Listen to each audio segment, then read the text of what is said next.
हरे कृष्णा, राधे राधे। आज अपनी प्यारी लाडली किशोरी जी की कृपा की सत्य घटना आप लोग को बताती हूँ। मेरी किशोरी जी है ही इतनी प्यारी कि अपने भक्त को परेशान देख ही नहीं सकती है। किशोरी जी का कोमल मन बहुत ही दुखी हो जाता है जब कोई भी भक्त उनके दुखी होते तो चलिए सत्य घटना किशोरी जी की बताती हूँ। यह बहुत प्राचीन बात है।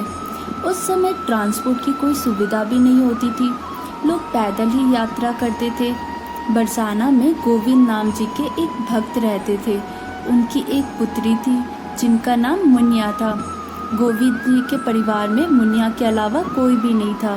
गोविंद जी बिहारी जी के और राधा रानी के बहुत बड़े भक्त थे। हर समय उनके मुख में राधा कृष्ण का जाप चलता ही रहता था।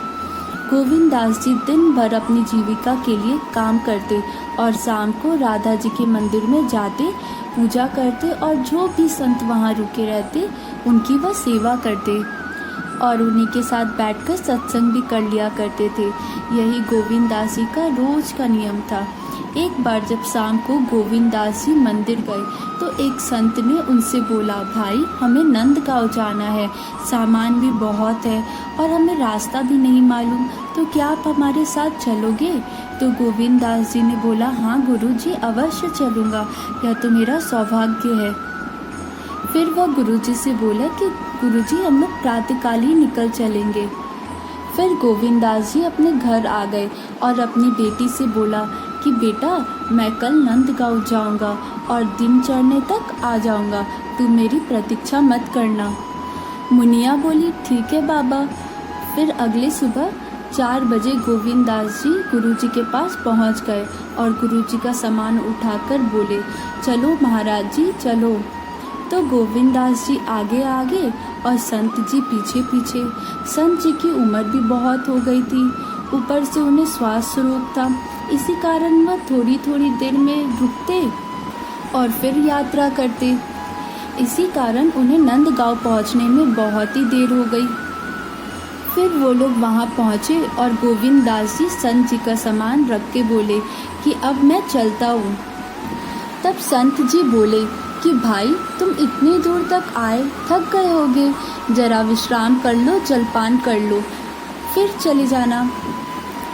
तो गोविंद दास जी बोले कि यह क्या कह रहे हो महाराज जी, मेरी किशोरी जी नंदगांव में बिहाई हुई है, तो अपनी बेटी का घर का पानी भी पीना तो बहुत ही घोर पाप हो जाएगा।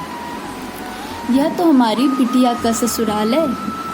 और मेरे प्यारे भाई बहनों, आज भी वहाँ ऐसा भाव है कि नंदगांव बिटिया का मतलब राधा रानी का ससुराल है और वहाँ पर अन्न जल भी ग्रहण नहीं करते वो लोग। गोविंद जी की ये सारी बातें सुनकर संत जी के नेत्रों में आंसू आ गया और संत जी बोले कि गोविंद दास जी तुम गरीब जरूर हो पर तुम्हारा दिल बहुत साफ है। फिर गोविंद दास जी संत को प्रणाम कर राधे राधे करके वहाँ से निकल गए। और उस समय बहुत तेजी धूप थी क्योंकि सूरज सर पे चढ़ गया था और गर्मी से गोविंद दास जी का बड़ा ही बुरा हाल हो गया था, मगर वह फिर भी राधे राधे जपे जा रहे थे। उनका चलना भी बहुत मुश्किल हो गया था, इसलिए वह एक पेड़ के नीचे विश्राम करने बैठे और उसी टाइम पे वह मूर्छित हो गए। दूर दूर तक कोई व्यक्ति भी नहीं था जो कि उनकी मदद कर सकता। पर भाई बहनों घबराइए मत, क्योंकि हमारी राधा रानी है ना सभी भक्तों पर कृपा करने के लिए। और हमारे राधा कृष्णा उसी समय अटारी पर बैठे हुए थे। तभी राधा रानी ने अपनी भक्त की पुकार सुनी और वो वहाँ से उठ के चल दी। तब ठाकुर जी ने पूछा कि क्या हुआ राधे? तब राधा रानी बोली कि भक्त याद कर रहे हैं मुझे। फिर भरी दोपहर में राधा रानी चल पड़ी और पीछे पीछे ठाकुर जी। और बरसाना की सीमा के पास पहुंचकर देखा कि गोविंद दास जी मूर्छित पड़े। तभी कान्हा जी ने राधा रानी को बोला कि तुम्हारे बाबा मूर्छित पड़े हैं। तब राधा रानी जी बिहारी जी का इशारा समझ गई और उनकी बेटी का रूप धारण कर लिया। राधा रानी मुनिया का रूप धारण कर पिताजी पिताजी करके आवाज़ लगाए, फिर पानी का भी छींटा मुंह में मारा। तब गोविंद दास जी को थोड़ा सा चैन सा आया। फिर राधा रानी ने उन्हें प्रेम से जल पिलाया। तब गोविंद दास जी उठ कर बैठे और मुनिया को अपने सामने देखकर बोले कि तू यहाँ। तब राधा रानी जी बोली कि बाबा घर में हरिया काका आया आपसे मिलने के लिए, तो मैं आपको ढूंढते हुए बुलाने के लिए आ गई। आते आते सोचा कि बाबा भूखे होंगे तो इसीलिए कुछ भोजन भी ले आई, तो अब आप भोजन कर लो। जैसे ही गोविंद दास जी ने भोजन को देखा तो बहुत ही खुश हो गए, क्योंकि वह उस समय बहुत ही भूखे थे। तब उन्होंने पोटली हाथ में ली और राधे कृष्ण का भोग लगाया और खाने लगे।